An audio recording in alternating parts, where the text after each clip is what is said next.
Good evening, everyone, and welcome to the TV6 Digital Desk live stream. My name is Molly Birch, and I'll be taking you through a recap of today's headlines. This stream runs every night starting at 8 to 7 Central Time from Sunday to Thursday.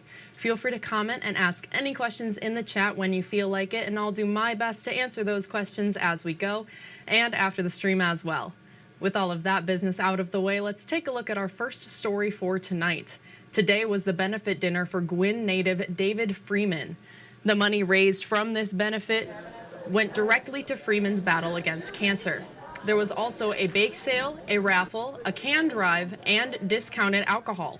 Local businesses donated gift baskets for the raffle, and the Gwinn VFW donated the space for free.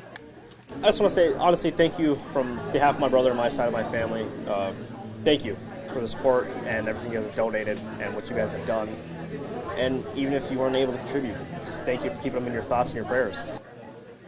This event saw more than 60 people in attendance. The Freeman family also hopes to have more fundraisers as treatments continue. And take a look, Marquette had its yearly TubaChristmas performance. Big brass instruments filled the Marquette Regional History Center today, and even joined the audience. And even the audience joined in by singing.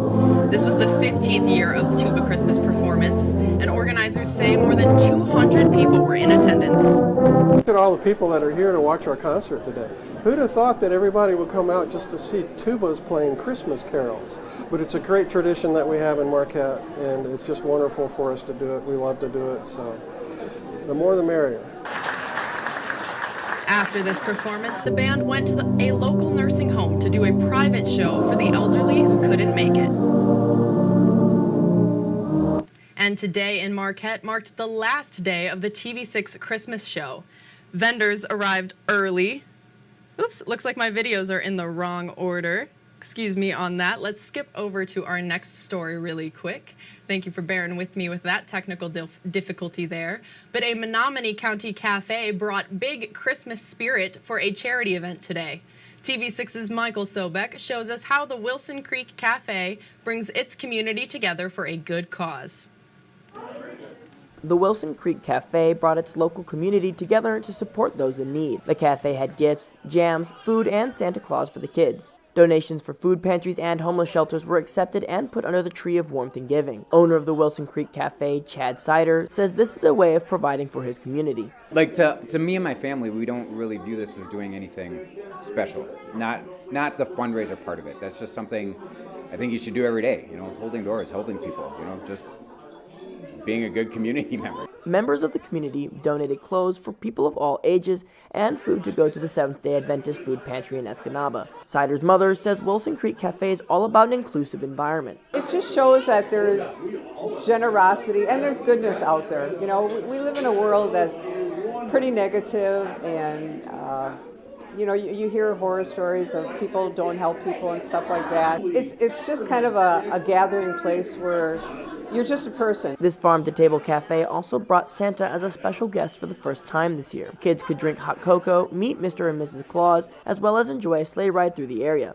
Maya LaBelle works at the cafe, and she says it's important to have a community that supports each other. Our community is so small. You know, it's so important to band together, like make a nice feeling safe community for us, and I feel like we've done that. The Wilson Creek Cafe will donate any clothes collected to the Abundant Life Mission Family Homeless Shelter. Michael Sobek, TV6 News, Powers. Thank you, Michael. And Operation Good Cheer flew gifts to children across the state of Michigan yesterday. Child and Family Services of Michigan runs this program every Christmas season. Pilots flew out of Oakland County International Airport and made a stop at the Marquette Sawyer Regional Airport. A representative says the program buys specific gifts directly from the wish lists of children in foster care. Most people have never had, grown up having Christmas not knowing what they were going to get, if they could get what they want at all. You know, these kids have had a really, tough way at life. For them to wish for something and get it delivered specifically what they wanted is pretty amazing. And I think that's great, especially during the Christmas time. Organizers say more than 20,000 gifts were delivered to more than 6,000 children across the state. And yesterday afternoon, the annual Holiday Classic competition kicked off at the Wells Ice Complex in Escanaba. The competition featured more than 100 male and female skaters from age 5 to 18 competing to win a medal. Organizers say skaters came from all over the UP and even some parts of Wisconsin to compete. Escanaba area's figure skating club president says kids are competing based on skill level. The kids are sorted and based on what they want to compete. Some of them will compete a program with music.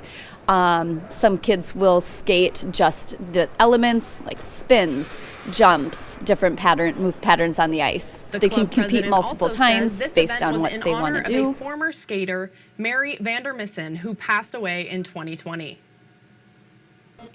And for our final story tonight on the TV6 Digital Desk live stream, the Northern Michigan University Native American Student Association, or NASA, hosted a Learning to Walk Together powwow yesterday.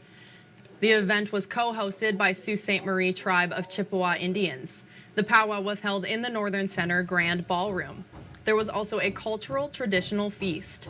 Organizers say the powwow was fully funded by the Sioux Tribe in order to make it free to the public. We do have a vibrant culture that is present today, and a lot of people don't realize that. They think we're still a thing of the past, and we are a thing of the present, and we will continue to be here for time immemorial, just like we've been here since the beginning of time as well. LaPlante says he hopes the NMU and Native American Student Association can partner with the Sioux Tribe again in the future. And that's all the stories we have for you tonight. Be sure to tune in tomorrow night, where I'll be here in the same place at the same time. That's 8/7 Central Time with a recap of tomorrow's headlines. You can find us streaming on Facebook or YouTube, whichever platform you'd prefer. And if you have a story idea you think we should report on, feel free to contact us at any time. These are a few easy ways to get a hold of both myself and others in the newsroom. And again, you can contact us at any time. We would love to hear from you and what's happening in your community. Thank you all again for joining me live at the TV6 Digital Desk. Have a great rest of your night.